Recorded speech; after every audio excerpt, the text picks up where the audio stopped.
Assalamualaikum warahmatullahi wabarakatuh. Gimana kabarnya sahabat channel Imajinasi?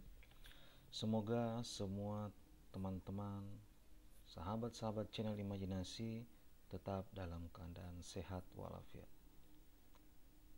Terima kasih untuk tetap setia pada channel Imajinasi, channel yang sengaja dibuat untuk berbagi ilmu, pengetahuan, dan informasi. Pada video kali ini kita akan membahas tentang obligasi. Kita membahas tentang hal yang sangat urgen di dalam sebuah perusahaan. Adapun tujuan utama pada video ini adalah mampu memahami tentang konsep dasar obligasi atau biasa teman-teman dengar dengan istilah bond. Ini bukan James Bond 007, tetapi ini adalah bond yang dimaksud di dalam perusahaan,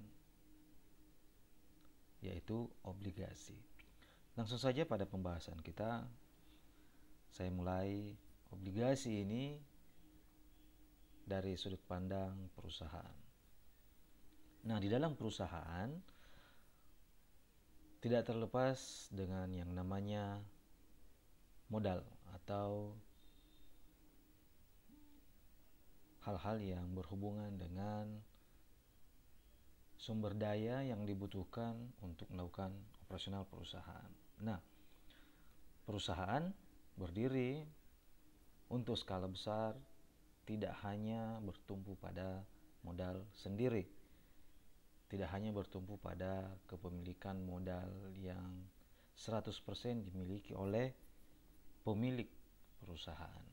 Akan tetapi, perusahaan dalam skala besar juga membutuhkan modal yang berasal dari luar perusahaan atau berasal dari eksternal perusahaan.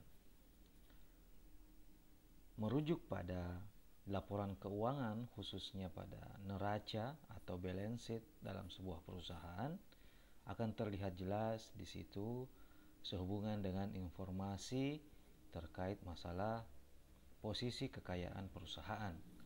Jadi neraca memberikan informasi kepada kita sehubungan dengan posisi kekayaan perusahaan. Nah, kekayaan yang dimaksud di sini sisi aktiva perusahaan dan sisi pasiva perusahaan. Sisi aktiva perusahaan menunjukkan seluruh aktiva yang dimiliki oleh perusahaan, sementara sisi pasiva perusahaan menunjukkan bagaimana aktiva tersebut dibiayai, apakah berasal dari murni pemilik perusahaan atau modal sendiri, atau ada sumber yang lain sehingga aktiva yang dimiliki oleh perusahaan dapat diperoleh. Sisi aktiva perusahaan ada aktiva lancar dan ada aktiva tetap atau aktiva tidak lancar. Sementara di sisi pasiva perusahaan ada dua, ada kewajiban atau hutang dan ada ekuitas. Hutang terbagi menjadi dua, yaitu hutang lancar dan hutang jangka panjang. Pembahasan obligasi kita fokus pada sisi pasiva perusahaan, yang mana di sisi pasiva ini dibagi dalam kewajiban dan ekuitas.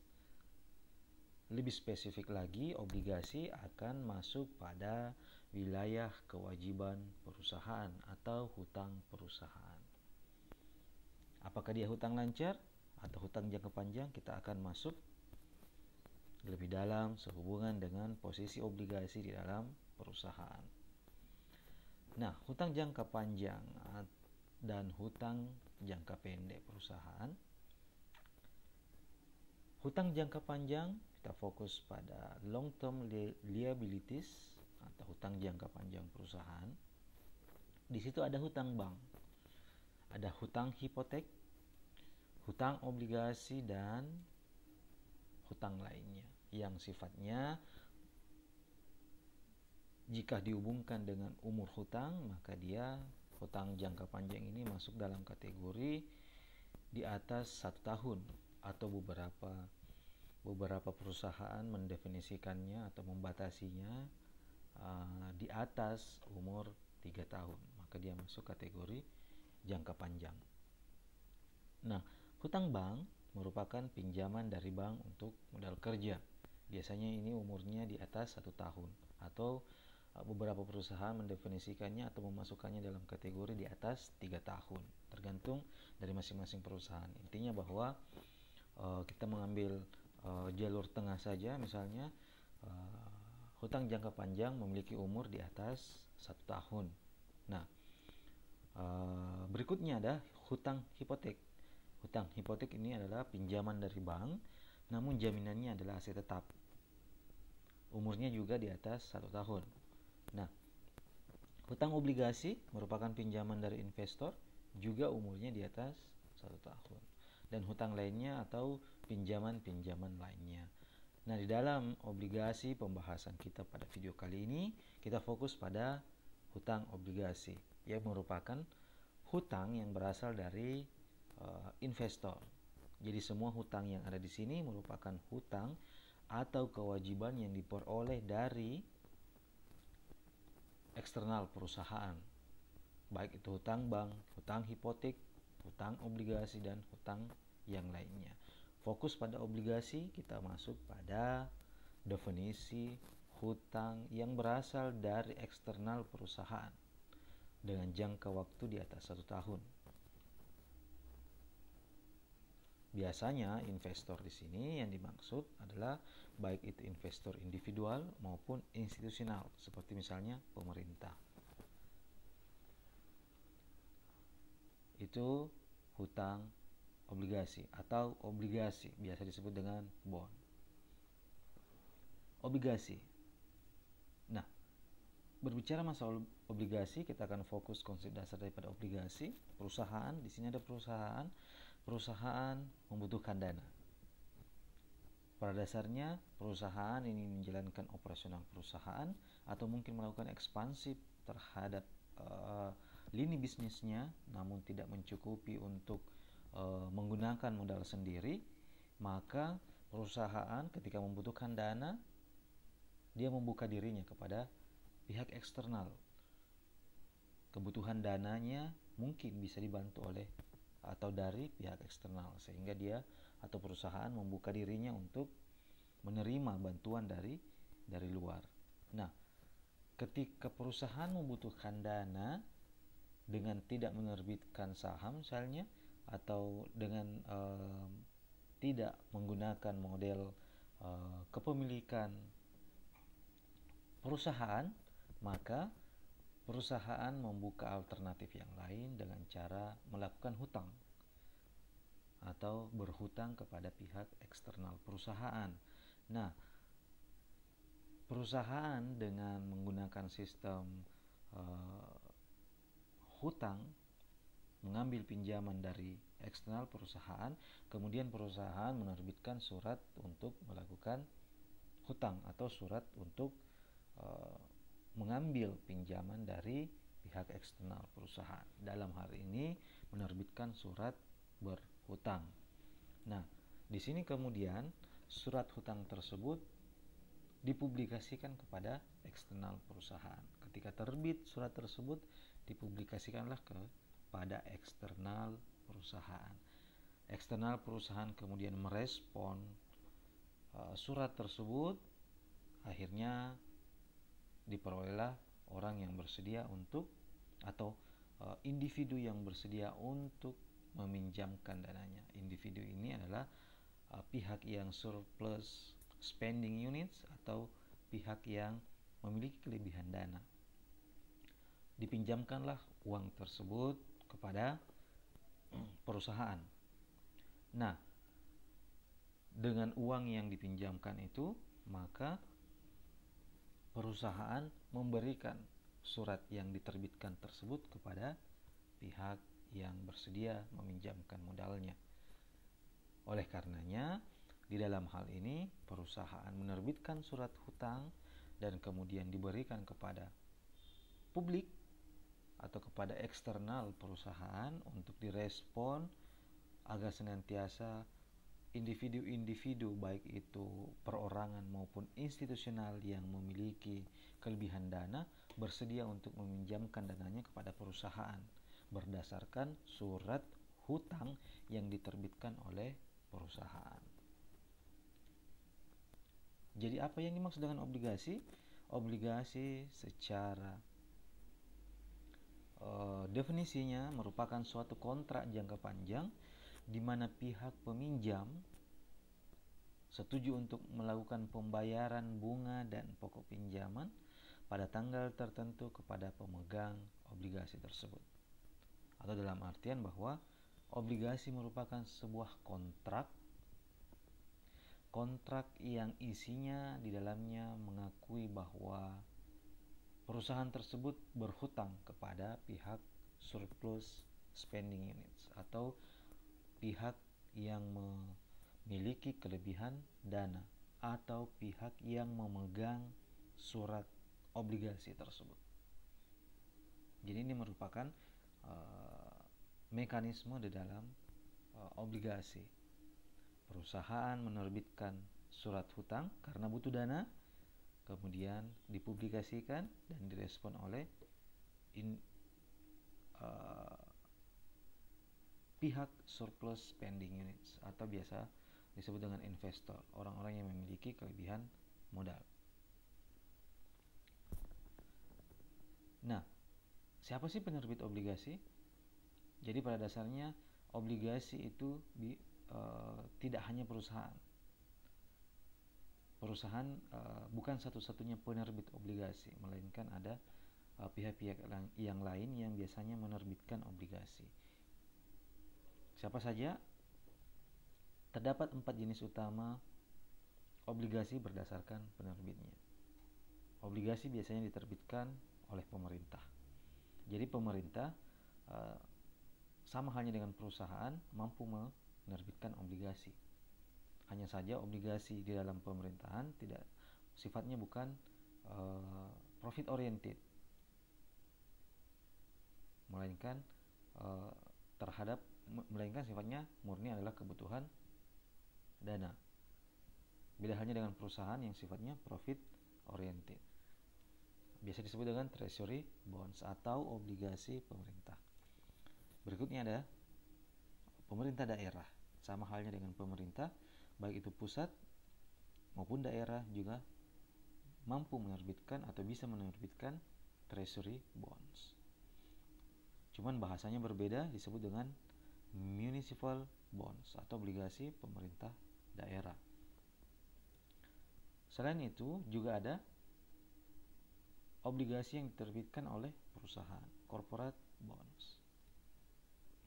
Dan juga ada obligasi luar negeri atau foreign bonds. Pada video kali ini kita fokus pada obligasi yang diterbitkan oleh perusahaan, bukan obligasi yang diterbitkan oleh pemerintah baik itu pusat maupun daerah, serta obligasi luar negeri. Kita fokus pada obligasi perusahaan. Untuk tiga obligasi lainnya akan dibahas pada video yang berbeda. Obligasi pemerintah. Ini salah satu contoh obligasi yang dikeluarkan oleh perusahaan. Di sini ada Bank Negara Indonesia. Ini contoh obligasi.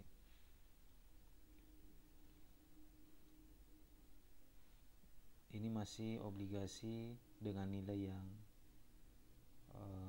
tidak terlalu besar. Ini obligasi yang terbit di tahun 1950.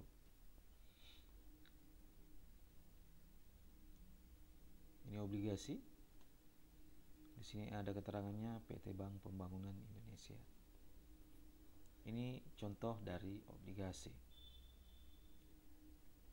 Nah, obligasi perusahaan. Kita fokus pada obligasi perusahaan atau corporate bonds. Ada obligasi hipotek, ada obligasi tanpa jaminan, subordinasi, dan ada obligasi tanpa jaminan. Apa saja? obligasi hipotek atau obligasi yang diterbitkan dengan menggunakan aset tetap sebagai jaminan. Ini dalam perusahaan. Berikutnya ada obligasi tanpa jaminan subordinasi. Obligasi yang jika terjadi likuidasi, maka terdapat klaim atas aset hanya jika seluruh hutang telah dibayar penuh.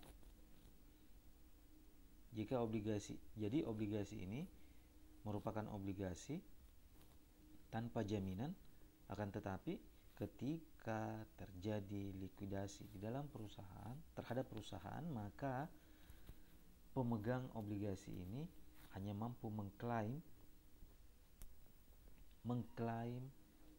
aset-aset perusahaan jika seluruh hutang telah dibayar penuh. Jadi pemegang obligasi ini menunggu jika seluruh hutang yang dimiliki oleh perusahaan telah dilunasi. Berikutnya obligasi tanpa jaminan, obligasi jangka panjang yang tidak dijamin oleh hipotek atas kepemilikan tertentu. Jadi di sini tidak ada jaminannya, beda halnya dengan obligasi subordinasi. Di sini ada jaminan aset. Kalau obligasi tanpa jaminan betul-betul tidak ada jaminan. Ini obligasi, ini bentuk-bentuk obligasi yang dimiliki oleh perusahaan.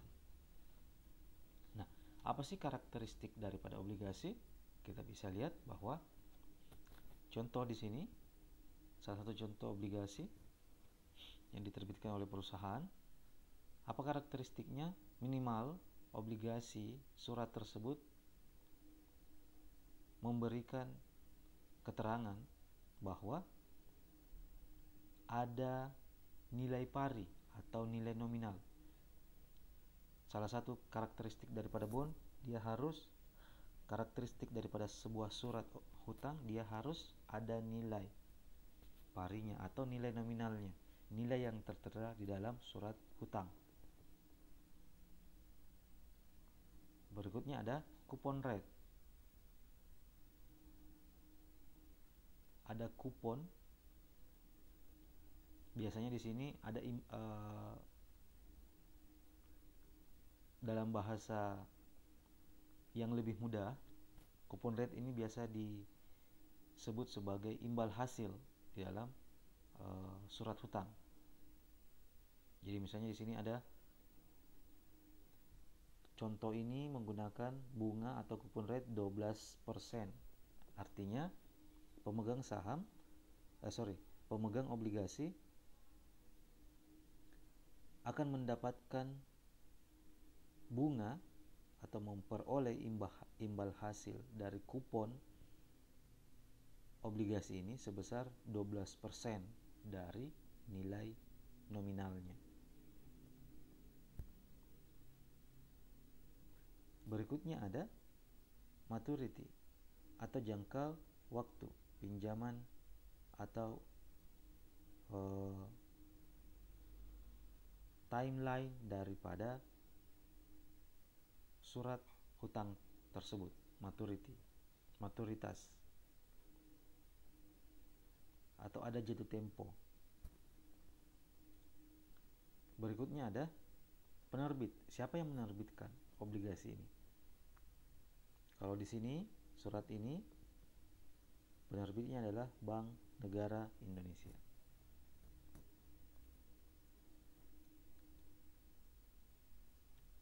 Nah, karakteristik daripada bond, dia harus punya nilai intrinsik, ada ketentuan penembusan, dan ada dana pelunasan, serta fitur-fitur lain yang ada di dalam surat hutang.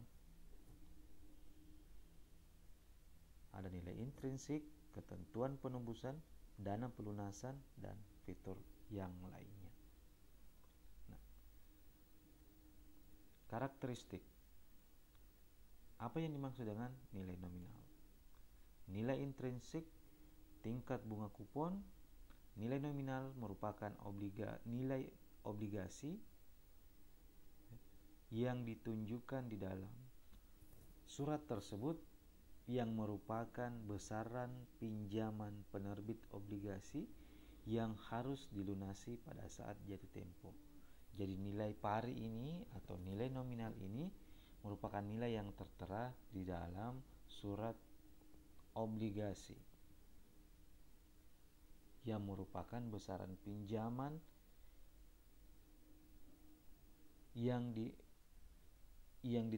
besaran pinjaman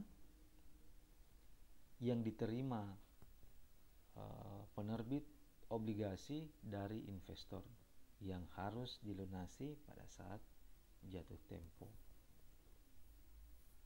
Sementara nilai intrinsik merupakan nilai teoritis dari suatu obligasi. Nilai ini diperoleh dari hasil estimasi nilai saat ini atau present value dari semua aliran kas obligasi di masa yang akan datang. Jadi di sini ada dua nilai pari atau nilai nominal dan nilai intrinsik. Nilai intrinsik ini yang kemudian biasanya berubah sepanjang waktu, yang dinilai berdasarkan akumulasi aliran kas di masa yang akan datang dari obligasi yang diterbitkan. Berikutnya ada tingkat bunga kupon atau kupon rate. Ini merupakan nilai pembayaran bunga tahunan yang dinyatakan atas obligasi. Tarif kupon merupakan nilai kupon tahunan dibagi dengan nilai nominal obligasi.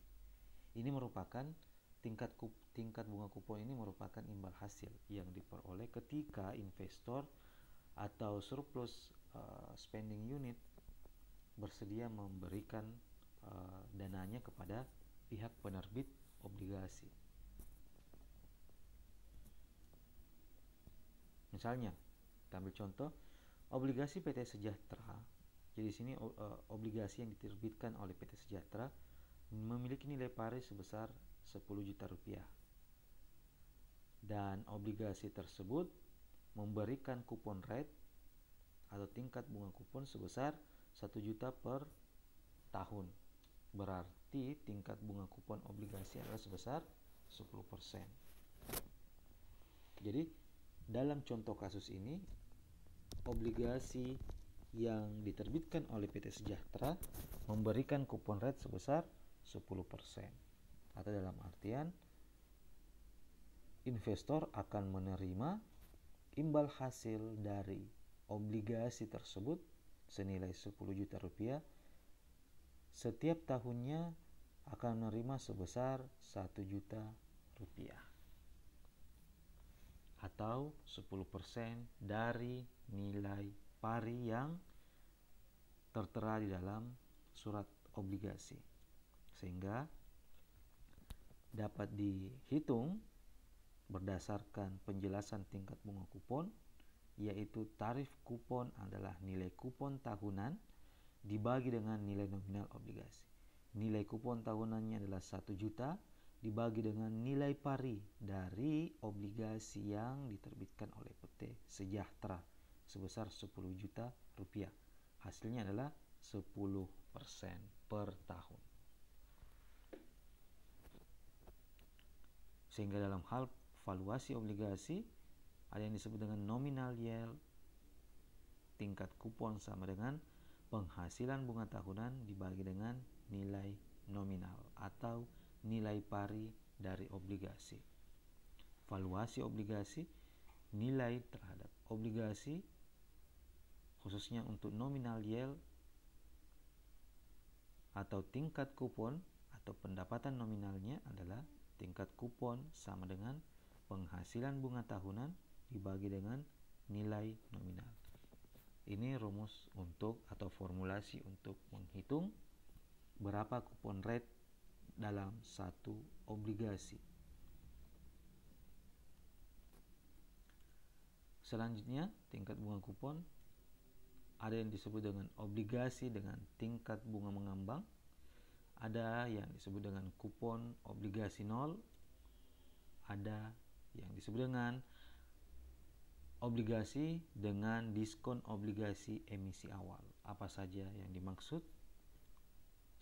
Obligasi dengan tingkat bunga mengambang merupakan suatu obligasi yang tingkat bunganya berfluktuasi sesuai dengan perubahan tingkat bunga secara umum. Jadi obligasi ini tingkat bunganya mengikuti tingkat bunga yang berlaku di pasar. Tingkat bunga kupon atau kupon rate dalam obligasi ini dia sifatnya fluktuatif, tergantung seberapa besar tingkat bunga yang terjadi di pasar. Selanjutnya, kupon obligasi nol, yaitu obligasi yang tidak membayarkan bunga tahunan, tetapi dijual dengan diskon di bawah nilai pari, sehingga memberikan kompensasi kepada investor berupa apresiasi modal.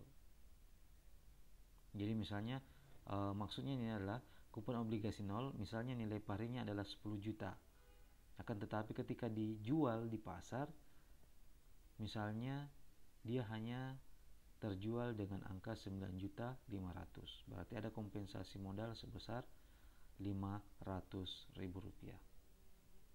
Hanya saja tidak ada kupon yang diberikan kepada investor, atau tidak ada kupon rate yang diberikan kepada investor dari perusahaan penerbit obligasi. Berikutnya ada diskon obligasi emisi awal. Jadi obligasi ini merupakan obligasi yang pada awalnya ditawarkan dengan harga di bawah nilai parinya. Jadi ini ada diskon harga. Kalau yang kupon obligasi nol,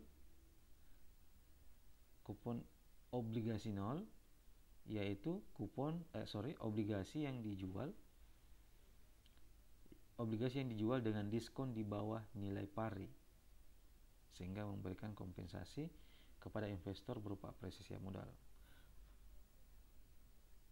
Bedanya dengan diskon obligasi emisi, obligasi ini merupakan obligasi yang ditawarkan dengan harga di bawah nilai pari.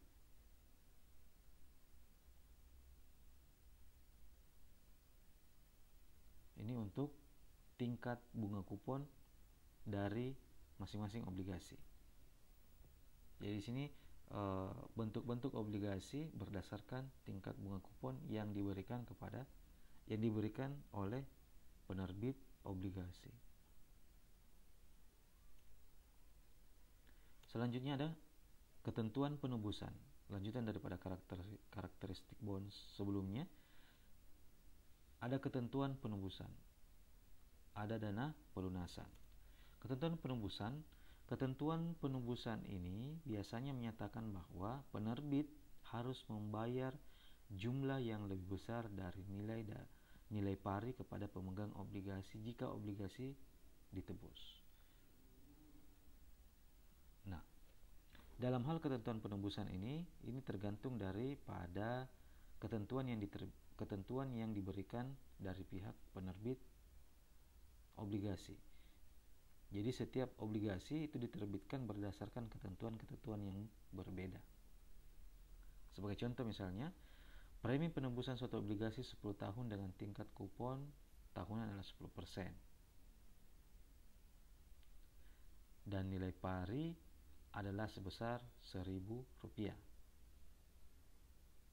Berarti kupon rate-nya adalah 10% setiap tahun, diperoleh dana sebesar Rp100.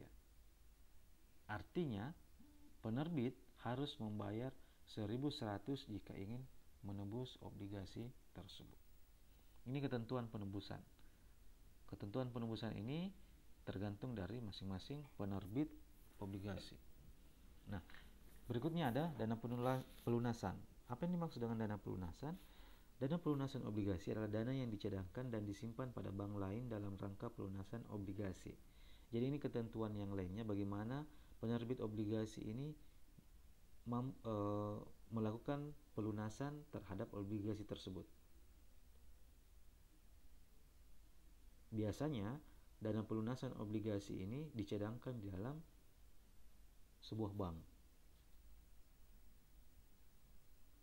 Jadi ini ketentuan-ketentuan yang biasanya ditetapkan oleh penerbit obligasi terhadap obligasi yang diterbitkan. Jadi tergantung dari masing-masing penerbit, bagaimana mereka menerbitkan obligasi masing-masing. Nah, Penerbit obligasi diminta untuk menyimpan sejumlah uang kepada pengawas keuangan yang selanjutnya diinvestasikan, dan jumlah yang terakumulasi digunakan untuk melunasi obligasi saat jatuh tempo. Ini kasuistik, misalnya ketika ada penerbit atau emiten ingin menerbitkan obligasi, bagaimana kemudian dia mampu dipercaya oleh investor sehingga pinjaman yang diberikan investor kepada perusahaan penerbit obligasi ini tetap dapat dipercaya. Oleh karenanya, dana pelunasan bagi penerbit obligasi itu bisa disisipkan kepada pengawas keuangan lainnya, sehingga investor yakin bahwa pinjaman tersebut atau obligasi tersebut masih aman ketika terjadi hal-hal yang tidak diinginkan terhadap perusahaan penerbit. Selanjutnya, fitur lain atau salah satu karakteristik daripada obligasi yaitu ada fitur lain. Ada convertible bond. Apa yang dimaksud dengan convertible bond? Yaitu ketentuan yang menetapkan bahwa obligasi dapat ditukar dengan saham biasa perusahaan emiten sesuai dengan opsi pemegang saham atau opsi pemegang obligasi. Jadi karakteristik di sini tetap mengacu pada kebijakan daripada penentuan fitur-fitur yang diberikan dalam obligasi. Jika misalnya perusahaan penerbit obligasi atau emiten tersebut menerbitkan obligasi bahwa obligasi ini nantinya atau 5 tahun mendatang dapat ditukar dengan saham atau dapat dikonversi dengan saham, itu masuk dalam kategori convertible bond atau obligasi yang dapat dikonversi.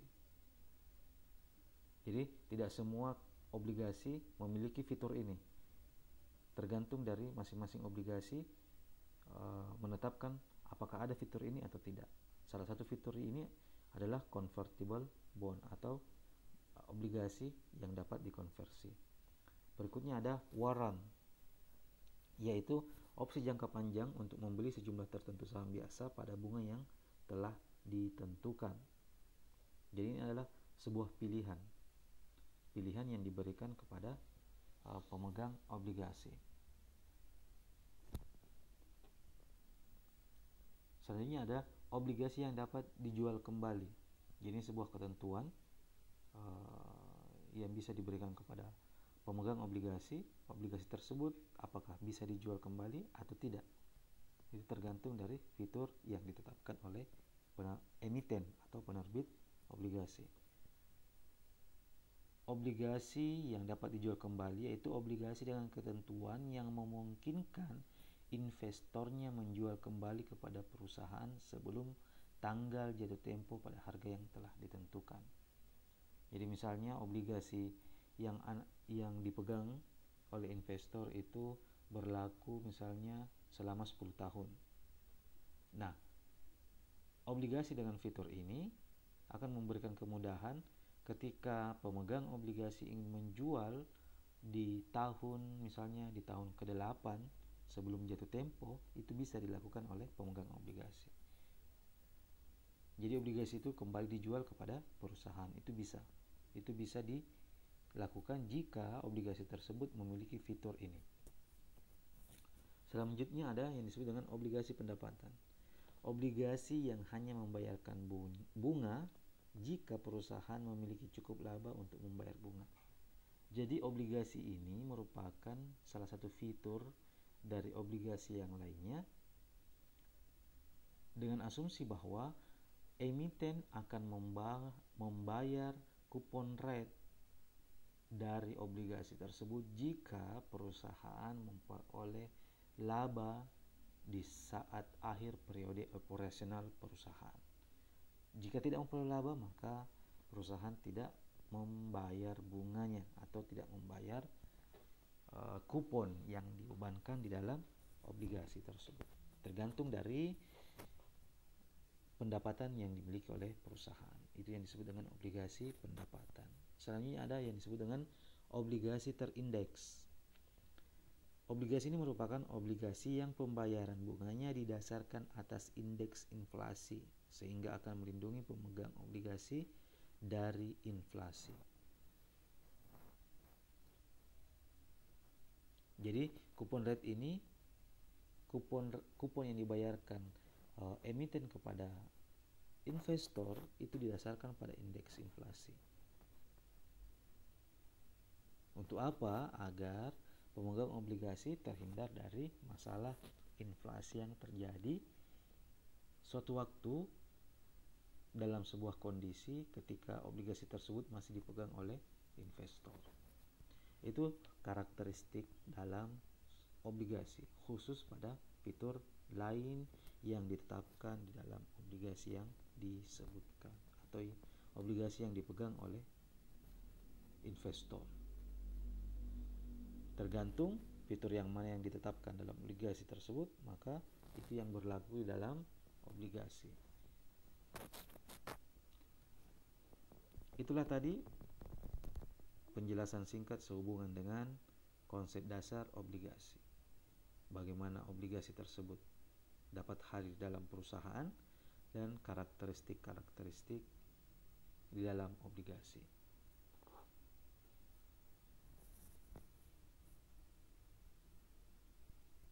Sehubungan dengan valuasi dan imbal hasil dari obligasi akan dibahas pada video selanjutnya. Tetap setia pada channel Imajinasi, channel yang sengaja dibuat untuk berbagi ilmu, pengetahuan, dan informasi. Terima kasih banyak. Wassalamualaikum warahmatullahi wabarakatuh.